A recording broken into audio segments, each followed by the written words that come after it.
दोस्तों, तुलसी का पौधा तो प्रत्येक हिंदू घर में होता है, लेकिन बहुत कम लोग तुलसी के संबंध में शास्त्रों में बताए गए महत्वपूर्ण नियम जानते हैं। तुलसी की पूजा कैसे करनी चाहिए, तुलसी को जल कैसे देना चाहिए, तुलसी के पास कौन सी वस्तुएं रखना शुभ होता है।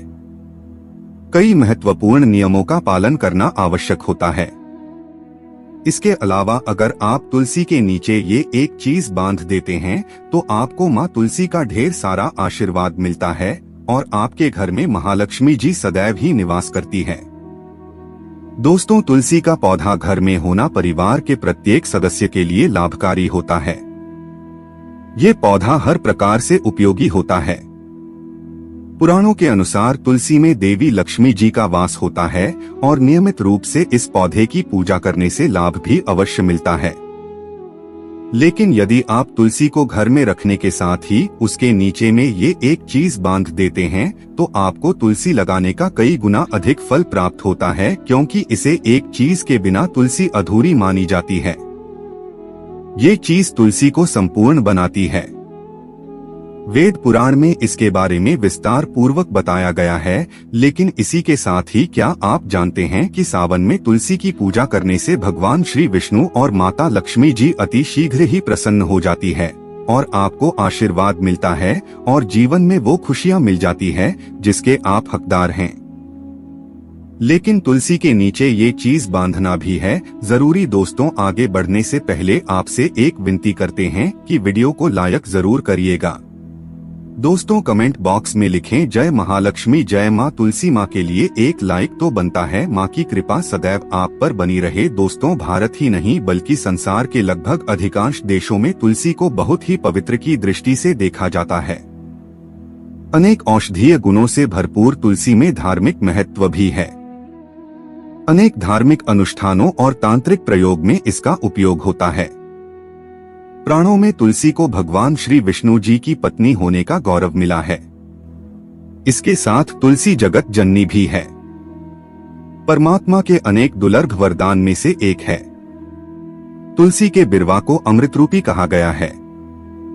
जहाँ तुलसी का पौधा लगा होता है वहाँ ब्रह्मा, विष्णु, शिव यानी कि त्रिदेवों का निवास होता है और तुलसी की पूजा करने से महापातक भी उसी प्रकार नष्ट हो जाते हैं जैसे सूर्य के उदय होने पर अंधकार नष्ट हो जाता है। शास्त्रों के अनुसार जिन घरों में तुलसी का पौधा हरा भरा रहता है उस घर में सुख, शांति और समृद्धि बनी रहती है। भगवान विष्णु जी की पूजा और प्रसाद में तुलसी का पत्ता होना बहुत ही जरूरी माना जाता है, क्योंकि इसके बिना पूजा और भक्ति अपूर्ण मानी जाती है। दोस्तों, इन्हीं कारणों से सभी हिंदू परिवारों में तुलसी का पौधा लगभग होना जरूरी है। अगर आपके घर में भी तुलसी है तो सुख, शांति और समृद्धि के लिए तुलसी माँ को चुनरी अवश्य ओढ़ानी चाहिए और तुलसी माँ को चुनरी चढ़ाने से आपके घर में सुख समृद्धि आती है। अक्सर लोग जाने अनजाने में कई गलतियां कर देते हैं। वो तुलसी का पौधा तो लगा लेते हैं लेकिन तुलसी माँ को चुनरी नहीं ओढ़ाते, जिसके कारण उन्हें शुभ फलों की प्राप्ति नहीं होती है। माँ के ऊपर चुनरी जरूर बांधनी चाहिए।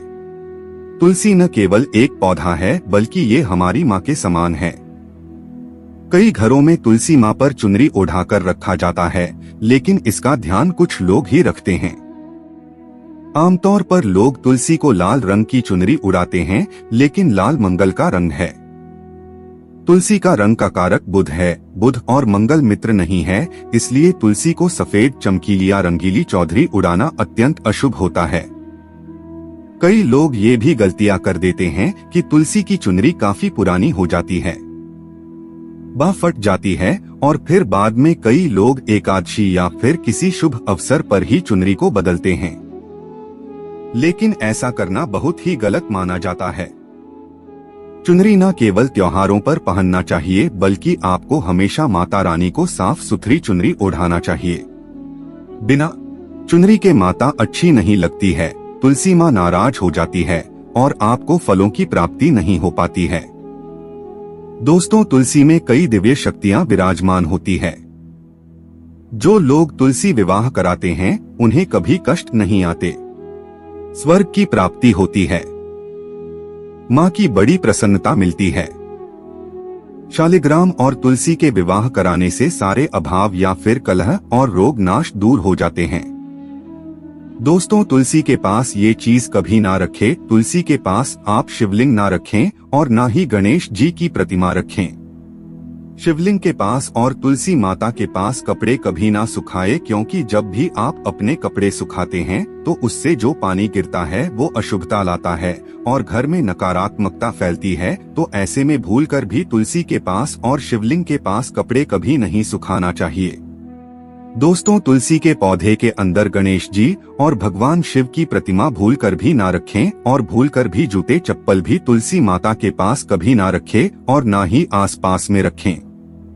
दोस्तों, तुलसी के पास में हमेशा साफ सफाई रखना चाहिए और शुद्ध जल देना चाहिए। जल आप अपने घर का ही दे जो आप पीते हैं, वही जल माता को अर्पण करना चाहिए और गंदा जल तुलसी माता में कभी नहीं डालना चाहिए। पाप लगता है। दोस्तों, रविवार के दिन भी तुलसी को छूना वर्जित माना गया है। दोस्तों, कोई विशेष मनोकामना है, जीवन में अगर उपलब्धियां नहीं प्राप्त हो रही है, जीवन में कोई कष्ट है, माता लक्ष्मी की कृपा प्राप्त करनी है, तो आपको निश्चित तौर पर पूर्णिमा के दिन तुलसी में आप एक लाल मौली धागा ले लें। लाल मौली धागे में आप 5 हल्दी की गांठ बांध लें और अपनी मनोकामना बोलते हुए तुलसी के नीचे आप बांधे। आपकी जो भी मनोकामना हो, नौकरी को लेकर हो, परेशानी को लेकर हो, कर्जे को लेकर हो, संतान को लेकर हो, व्यापार को लेकर हो और विवाह को लेकर हो, तो ऐसे में आपको लाल मौली धागा लेना है।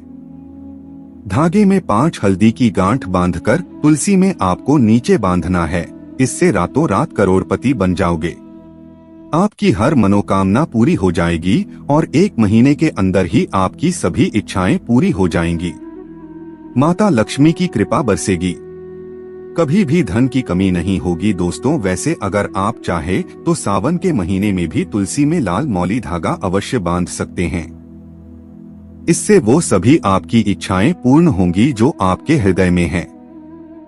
लाल मौली धागा बांधने से विशेष उपलब्धियां प्राप्त होती है। माता लक्ष्मी की कृपा बरसती है, घर में दुख, दर्द, तकलीफ दूर होती है और भयंकर कष्टों का नाश होता है। दुखों का नाश हो जाता है, बीमारियों का नाश हो जाता है। तो आप माता तुलसी के पास एक लाल मौली धागा जरूर बांधें। अपनी मनोकामना बोलते हुए इससे विशेष लाभ होगा और साथ ही साथ कोई विशेष मनोकामना या धन प्राप्ति की इच्छा है या फिर आप चाहते हैं घर में सुख समृद्धि हमेशा बनी रहे, तो ऐसे में अगर आपके पास लाल मौली धागा नहीं है तो आप कोशिश करें कि एक लाल चुनरी ही बांध दें। लाल मौली धागा अगर नहीं मिलता है तो आप चुनरी अवश्य बांधें, इससे भी आपको महाविशेष लाभ होगा। तो दोस्तों, यह छोटा सा उपाय आप जरूर करिएगा। दोस्तों, सावन के इस पवित्र महीने में जिस व्यक्ति को 5 संकेत मिल जाए तो इससे ये पता चलता है कि महादेव आपकी भक्ति से बहुत प्रसन्न हैं और आपको धनी होने से कोई भी नहीं रोक सकता। चलिए जानते हैं। नंबर 1, बैल का दरवाजे पर आना। दोस्तों, नंदी महाराज भगवान भोलेनाथ के वाहन हैं। नंदी को भगवान शिव का द्वारपाल भी कहा गया है। नंदी महाराज को बुद्धि और ज्ञान का प्रतीक माना गया है। शिव के मंदिर के बाहर हमेशा नंदी महाराज विराजित रहते हैं। लेकिन अगर सावन के इस पवित्र महीने में अचानक से नंदी महाराज आपके दरवाजे पर आ जाएं और घर की चौखट को सींग मारने लगे, तब आपको समझ लेना चाहिए कि भगवान शिव आपके घर में आने वाले हैं। ये उनके आने का एक संकेत है। भगवान शिव आपकी भक्ति से बहुत प्रसन्न हैं और आपके घर में खुशियां आने वाली है। आपको धनी होने से कोई नहीं रोक सकता, लेकिन याद रहे नंदी महाराज को तिलक लगाकर मीठा भोग जरूर खिलाएं। नंबर 2, सावन के पवित्र महीने में अचानक से आपके सपनों में अगर शिवलिंग दिखाई दे जाए, अर्थात भगवान शिव दिखाई दे, तो इससे आपको समझना चाहिए कि अब आपके जीवन से परेशानियों का अंत जल्दी हो जाएगा। भगवान शिव आपकी सच्ची आराधना भक्ति से बहुत खुश हैं और वो आपके घर में आने वाले हैं। ऐसे में याद रहे, शिव की भक्ति में कोई भी कमी ना आने दें। घर को गंदा ना रखें, क्योंकि आपके घर में भगवान शिव पधारने वाले हैं। नंबर 3, शास्त्रों के अनुसार माना गया है कि नीलकंठ पक्षी भगवान शिव का प्रतीक है। अगर आपके घर में सावन के महीने में नीलकंठ छत पर आकर बैठ जाए तो उसे भूलकर भी मत भगाना, क्योंकि ये भगवान शिव का प्रतीक माना गया है। ऐसे में आपको खुश हो जाना चाहिए, क्योंकि भगवान शिव आपकी भक्ति से बहुत खुश हैं। शास्त्रों में बताया गया है कि नीलकंठ अगर मनुष्य के घर पर आकर बैठ जाए तो ये घर में साक्षात महादेव शिव के आने का संकेत है। अब आपके बुरे दिन जाने वाले हैं। कहते हैं भगवान श्री राम ने इस पक्षी के दर्शन करने के बाद ही रावण पर विजय प्राप्त की थी। दम पर 4 सावन के पवित्र महीने में घर में काला सांप निकल आए तो इसे बहुत ही शुभ कारक माना गया है। इसे बिल्कुल भी ना मारे, ये भगवान शिव के आने का संकेत है।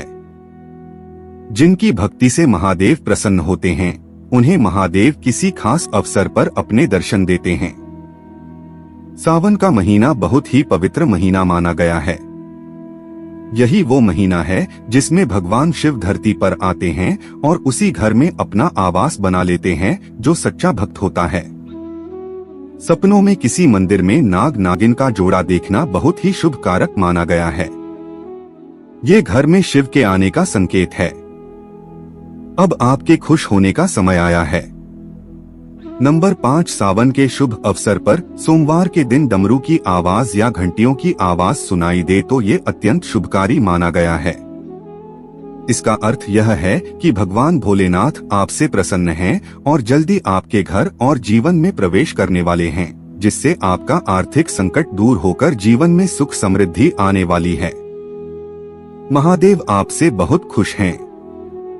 दोस्तों, महादेव की कृपा पाने के लिए एक बार भगवान शिव का जयकारा जरूर लगाएं। हर हर महादेव, ओम नमः शिवाय भगवान शिव के लिए एक लाइक तो बनता है। आशा करते हैं यह वीडियो आपको अच्छी लगी होगी।